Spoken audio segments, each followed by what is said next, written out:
Hello friends, आज आपने ધોરણ 8 વિષય સંસ્કૃત એમાં એકમ 4 એ હી સુધી રહો એનું સ્વાધ્યાય પોથીનું સોલ્યુશન જોઈશું। શરૂઆતમાં તો પદોનું અનુલેખન જ આપેલું છે, જે તમારે જોઈને જ લખવાનું છે, બરાબર। ત્યાર પછી જોડકા જોડવાના છે, જે આ રીતે જોડવાના રહેશે, બરાબર।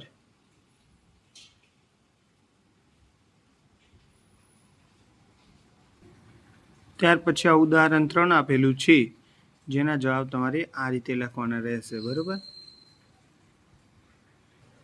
આ રીતે હવે પ્રશ્ન 4 આપેલો છે, ગુજરાતી વાક્યો આપેલા છે, જેને આપણે સંસ્કૃતમાં ટ્રાન્સલેટ કરવાના છે। એના જવાબ તમારે આ રીતે લખવાના રહેશે, આ રીતે,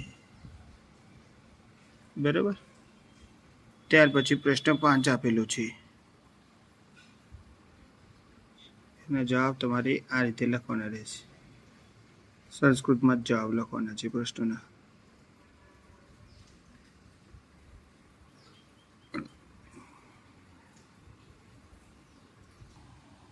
ત્યાર પછી કાવ્ય પંક્તિ પૂર્ણ કરવાનું છે, એનો આ જવાબ છે, બરાબર, જે તમે બુકમાંથી પણ લખી શકો છો।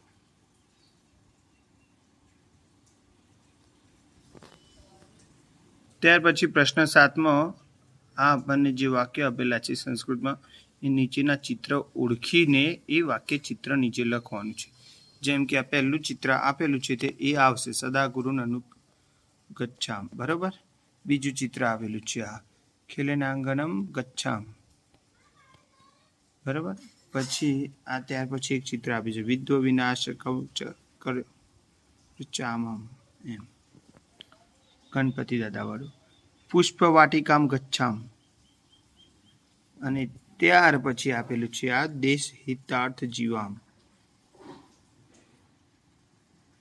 તો આ સાથે આપણો આ વિડીયો પણ પૂર્ણ થાય છે। તમારી ચેનલ જલ્દી સબસ્ક્રાઇબ કરજો અને અમને સપોર્ટ કરજો, જેથી અમે આવા શૈક્ષણિક વિડીયો વિદ્યાર્થી સુધી પહોંચાડતા રહીએ। Okay, good bye.